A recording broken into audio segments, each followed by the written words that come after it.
എൻ്റെ സ്നേഹിതൻ മഹാകവി പാക്കരൻ പറയാറുണ്ട്, വിലപ്പെട്ട സമ്മാനങ്ങളെക്കാൾ വലുതാണ് നല്ലൊരു വാക്ക്. സമ്മാനങ്ങൾ നൽകുന്നതായ സന്തോഷം കേവല സന്തോഷങ്ങൾ മാത്രം. പക്ഷേ നല്ലൊരു വാക്കിന് ജീവിതകാലം മുഴുവൻ നമ്മെ സന്തോഷിപ്പിക്കുവാൻ കഴിയും. സത്യം പറഞ്ഞാൽ അർത്ഥവത്തായ ഒരു സ്റ്റേറ്റ്മെൻറ്റാണ് അദ്ദേഹം പറഞ്ഞത് എന്നെനിക്ക് പലപ്പോഴും തോന്നിയിട്ടുണ്ട്. ജീവിതത്തിൽ നാം സ്നേഹിക്കുന്നവർ പറയുന്ന വാക്കുകൾ എത്ര സന്തോഷത്തോടെയാണ് നാം അക്സെപ്റ്റ് ചെയ്യുന്നത്. അപ്പോൾ തന്നെ നാം ഏറെ സ്നേഹിക്കുന്നവർ പറയുന്ന കുത്തുവാക്കുകളോ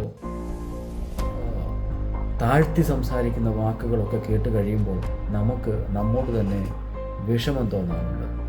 അതുകൊണ്ട് തന്നെ നമ്മുടെ വാക്കുകൾ എപ്പോഴും നാം സൂക്ഷിക്കേണ്ടിയിരിക്കുന്നു. വാക്കുകൾക്ക് ഒരു കാട് കത്തിക്കുവാൻ വരെ ശക്തിയുണ്ട് എന്ന് പലരും പറഞ്ഞ് ഞാൻ കേട്ടിട്ടുണ്ട്. അതുകൊണ്ട് തന്നെ എപ്പോഴും നമ്മുടെ വാക്കുകൾ നന്നായിരിക്കട്ടെ, ശുഭമായിരിക്കട്ടെ. ഹൃദയപൂർവ്വം.